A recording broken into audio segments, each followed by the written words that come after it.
داعش کا خاتمہ یا پھر نئے جبر کی ابتدا۔ اس وقت تمام دنیا کی نظریں موصل کی لڑائی پر مرکوز ہیں۔ یہ سوال ہر زبان پر ہے کہ کیا امریکہ اور شیعہ اتحاد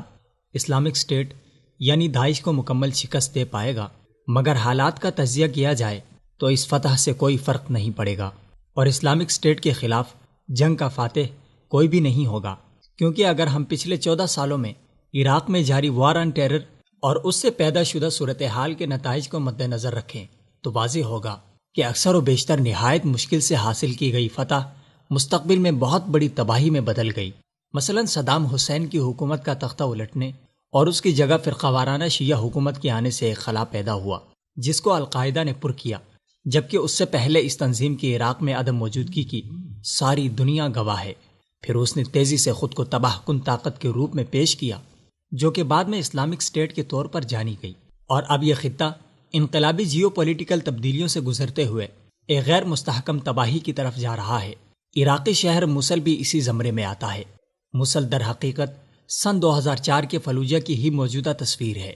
ماہ فروری کی رپورٹ کے مطابق امریکی اتحادی فوج اب فضائی حملوں میں روس سے زیادہ شہری ہلاک کر رہی ہے۔ مغربی موصل میں مارچ کے پہلے ہفتے میں 250 سے 370 کے درمیان شہری شہید کیے گئے۔ اگرچہ روس اس سے قبل اس سے بھی زیادہ شہید کر چکا ہے، مگر موصل کی جنگ انتہائی خونی ثابت ہو رہی ہے، کیونکہ یہ ایک طویل فرقہ وارانہ جنگ کا نقطہ عروج ہے جس نے اسلامک اسٹیٹ کے دہشت گردانہ رنگ و روپ میں بھی سبقت حاصل کر لی ہے۔ امریکی حمایت یافتہ عراقی حکومت نے آغاز ہی سے سنیوں کو غیر اہم گردانا اور مختلف طریقوں سے ان کا استحصال کیا، تو جب سنی بغاوت اس زیادتی اور ان کے علاقوں پر جبری قبضے کے خلاف اٹھی تو اسے انتہا پسندوں کی بغاوت ظاہر کیا گیا اور ڈرامائی طور پر مقامی سنیوں کو کچلنے کے لیے مختلف عسکریت پسند تنظیموں کو سامنے لایا گیا تاکہ جبری قبضے کے خلاف اہل سنت آبادی کی جدوجہد کو دہشت گردی کی گرد سے آلودہ کیا جا سکے اور یوں بڑے پیمانے پر اہل سنت نسل کشی کا جواز مل سکے۔ بہت سے عراقی فوجیوں کے بیان کے مطابق سن 2004 میں فلوجہ پر حملے کے وقت القاعدہ کا وجود تک نہ تھا، مگر القاعدہ کی آڑ میں عراقی شہریوں کو قتل کیا گیا۔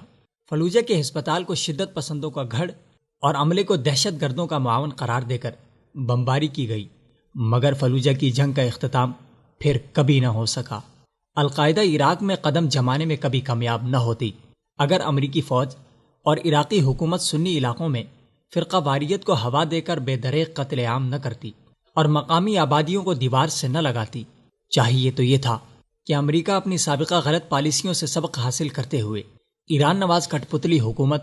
اور شیعہ ملیشیاؤں سے سنی آبادیوں کو شدت پسندی کے نام پر غارت نہ کرتی، لیکن اس جنگ میں امریکہ مخلص نہیں اور داعش کا وجود یا پھر اس کے کسی متبادل کا وجود امریکہ اور ایران نواز دہشت گردوں کی مجبوری ہے۔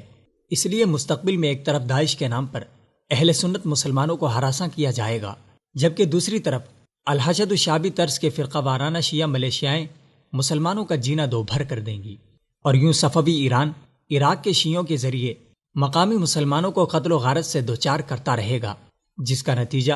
عراق کی بربادی کی صورت میں نکلے گا، جس میں سنی تو خوار ہوں گے ہی کیونکہ وہ مظلوم ہیں، لیکن ظالم شیعہ کبھی بھی سکھ نہیں پائے گا۔ اس لیے عراق سمیت تمام ممالک کے شیعوں کو چاہیے کہ ایرانی ملاؤں کے اشاروں پر اپنے ممالک کے امن و امان کو تباہ و برباد نہ کریں، کیونکہ اس بربادی کا نتیجہ آخرکار وہ خود بھگتیں گے۔